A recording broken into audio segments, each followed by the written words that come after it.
सभी भक्तों को श्री शिवाय नमस्तुभ्यम हर हर महादेव। कार्तिक महीने का ये एक नियम आपको संतान की प्राप्ति करा सकता है। 15 साल हो चुके हैं, 20 साल हो गए हैं या 50 साल हो गए हैं, तो भी एक बार इस नियम को जरूर पूरा करें। इस नियम को जरूर पालन करें। कार्तिक के पूरे महीने आपको ये नियम का पालन करना है। पर उसके पहले वीडियो को लाइक कर दो, चैनल को सब्सक्राइब कर दो और इस वीडियो को अधिक से अधिक लोगों के पास में शेयर कर दो। अब आपको करना क्या है? सबसे पहले तो एक दीपक, जो 3 वृक्ष होते हैं, 3 वृक्ष पितरों के तुल्य होते हैं, तो ये 3 वृक्षों में से किसी भी एक वृक्ष के नीचे एक दीपक मिट्टी का, लंबी बाती उसमें और घी डला हुआ हो। 3 वृक्ष कौन से हैं? पहला बेलपत्र का वृक्ष, नंबर 2 पे पीपल का वृक्ष और नंबर 3 पे वट वृक्ष। तो ये तीनों में से कोई से भी वृक्ष जो आपके आसपास में हो, कार्तिक का महीना प्रारंभ होते ही आपको ये उपाय प्रारंभ करना है 28 अक्टूबर से। उस दिन चंद्र ग्रहण भी है, यानी कि उस दिन पूर्णिमा है और चंद्र ग्रहण भी है। तो उस दिन केवल और केवल उस दिन आपको ये उपाय सुबह सुबह करना है, क्योंकि 2 या 3 बजे तक सूतक प्रारंभ हो जाएगा, सूतक लग जाएगा, चंद्र ग्रहण का सूतक लग जाएगा। फिर आप शाम के समय प्रदोष काल में ये उपाय नहीं कर पाओगे। तो आपको ये उपाय सुबह सुबह कर लेना है, नहा धो के स्नान आदि करके ये उपाय करना। 3 वृक्ष बता दिए आपको, बेलपत्री का वृक्ष, पीपल का वृक्ष या फिर वट वृक्ष। तीनों में से कोई भी एक वृक्ष, लंबी बाती, घी का दीप और साथ में घी का दीप प्रज्वलित करके हाथ जोड़कर संतान प्राप्ति की कामना।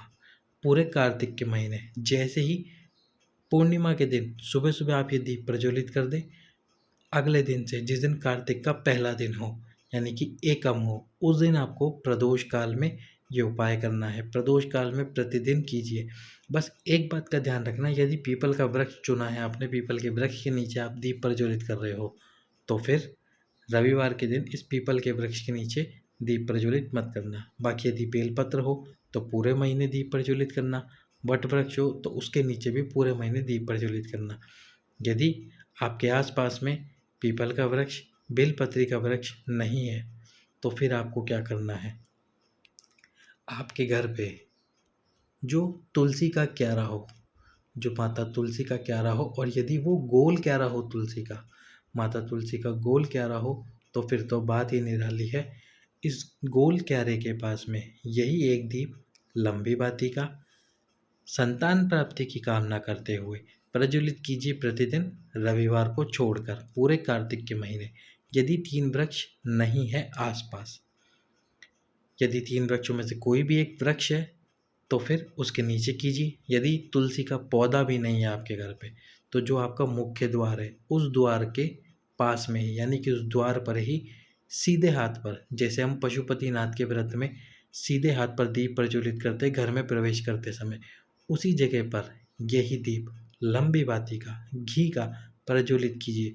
बाती अपने घर की तरफ, क्योंकि जब आपकी ये दीपक की बाती आपके घर की तरफ रहेगी तो लंबी बात संतान प्राप्ति, वंश वृद्धि के लिए जलाई जाती है। और जब आप आपके घर की तरफ कर कर आपके मुख्य द्वार पर ये दीप प्रज्वलित करोगे संतान प्राप्ति के लिए, वंश वृद्धि के लिए, तो ये दीपक की बात, लंबी बात आपके घर में वंश वृद्धि के संयोग बनाएगी, संतान प्राप्ति के संयोग बनाएगी, आपकी झोली भरेगी और आपको संतान की प्राप्ति जरूर होगी।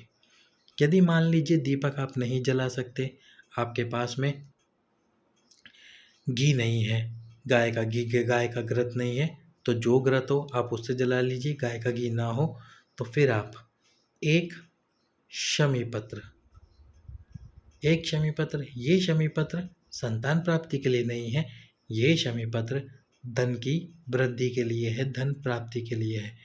या तो कार्तिक के 4 सोमवार, 2 प्रदोष, 1 पूर्णिमा, 1 अमावस्या और 1 शिवरात्रि।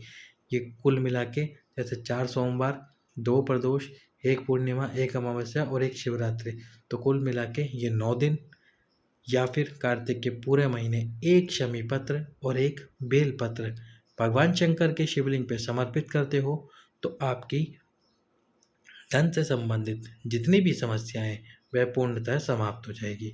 सभी भक्तों को श्री शिवाय नमस्तुभ्यम।